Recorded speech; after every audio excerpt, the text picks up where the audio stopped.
भारत में हर साल सरकारी नौकरी पाने की चाह में लगभग 2.5 करोड़ लोग एसएससी, रेलवे और बैंकिंग में तकरीबन 1,25,000 वैकेंसी के लिए एग्जाम देते हैं। इनमें से कुछ तो एग्जाम दे पाते हैं, लेकिन कुछ एग्जाम सेंटर तक पहुंच भी नहीं पाते। इसके अलावा जो एग्जाम सेंटर तक पहुंच भी जाते हैं, उन्हें भी कई तरह की दिक्कतों से दो चार होना पड़ता है। इसी के मद्देनजर सरकार ने NRA यानी नेशनल रिक्रूटमेंट एजेंसी के गठन को मंजूरी दे दी है, जो अब नॉन गैजेटेड पोस्ट के लिए CET यानी common eligibility cum entrance test करवाएगी। सरकारी भर्ती प्रक्रिया में सुधार के लिए सरकार की ये एक बड़ी पहल है, लेकिन स्टूडेंट्स अभी भी NRA प्रक्रिया को लेकर पूरी तरह से कंफ्यूज है। तो चलिए आज आपके इसी कंफ्यूजन को दूर करने के लिए हम बहुत ही सरल भाषा में NRA के पूरे प्रारूप को आपको समझाएंगे। नमस्कार, मैं हूं राजेश शर्मा और आप देख रहे हैं जनसत्य न्यूज। संसद में बजट पेश करने के दौरान अपनी बजट स्पीच में हमारी वित्त मंत्री निर्मला सीतारमण ने NRA के गठन की बात कही थी। उसके बाद प्रधानमंत्री मोदी ने भी इसके गठन के संकेत दिए थे, जिसके गठन को अब मंजूरी दे दी गई है। प्रधानमंत्री नरेंद्र मोदी की अध्यक्षता में बुधवार को हुई बैठक में यह फैसला लिया गया। ये it will be a saving on the state exchequer, it will be saving on the personal cost, and it will be huge convenience. So in other words, it is a combination of convenience and cost effectiveness. This is in keeping with the cooperative federalism. We are in fact facilitating even the selection processes undertaken by the individual state governments. उनका state exchequer बचेगा, उनकी व्यवस्था बचेगी, एक चरण उनका cross हो गया। नेशनल रिक्रूटमेंट एजेंसी यानी NRA के तहत अब अभ्यर्थियों को एक ही बार टेस्ट देना होगा। इससे पहले सरकारी नौकरी पाने के लिए एक अभ्यर्थी कम से कम 4 से 5 बार एग्जाम देता था, यानी अभ्यर्थी को उस एग्जाम के लिए 4 से 5 बार फॉर्म भी भरने होते थे।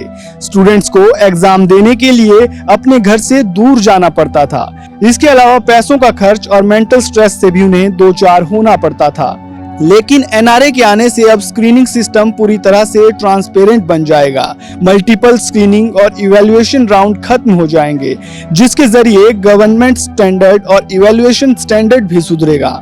इसके तहत हर जिला में एग्जाम करवाए जाएंगे। CET के जरिए न सिर्फ स्टूडेंट्स को मदद मिलेगी, बल्कि इससे सरकारी खर्च कम होगा और व्यवस्था भी आसान होगी।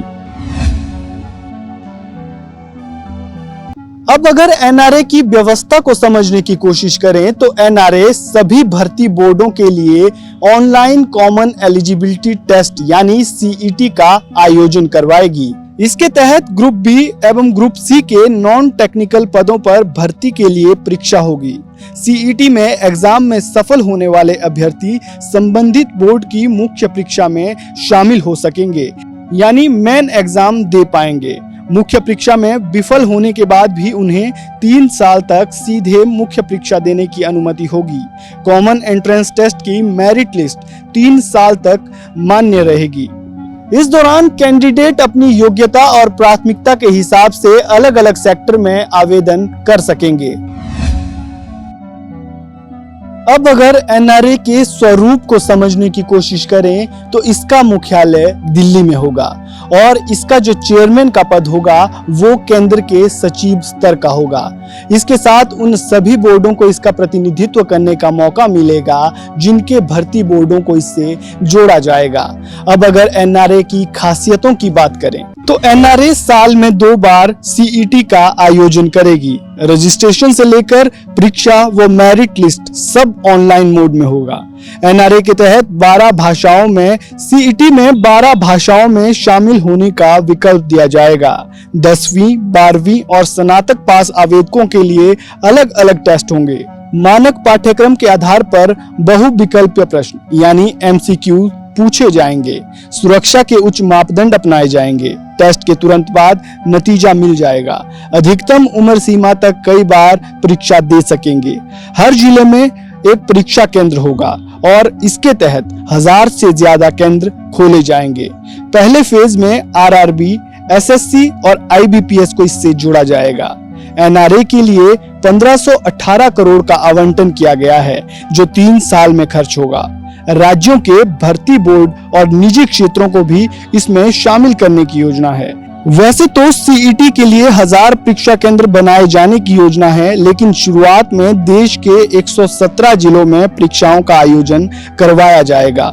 ये नेशनल रिक्रूटमेंट एजेंसी का वो पूरा खाका है जिसके जरिए देश में प्रवेश परीक्षाओं का स्वरूप बदलेगा। देश में हर साल तकरीबन 3 करोड़ युवा परीक्षा देते हैं, जिन्हें इसके जरिए सहूलियत देने की कोशिश की गई है। इस रिपोर्ट में हमने उन सवालों का जवाब देने की कोशिश की है जो एनआरए को लेकर आपके जहन में उठ रहे होंगे। अगर आपको हमारी ये रिपोर्ट पसंद आई हो तो इसे लाइक करें, शेयर करें और हमारे चैनल को जरूर सब्सक्राइब करें। नमस्कार।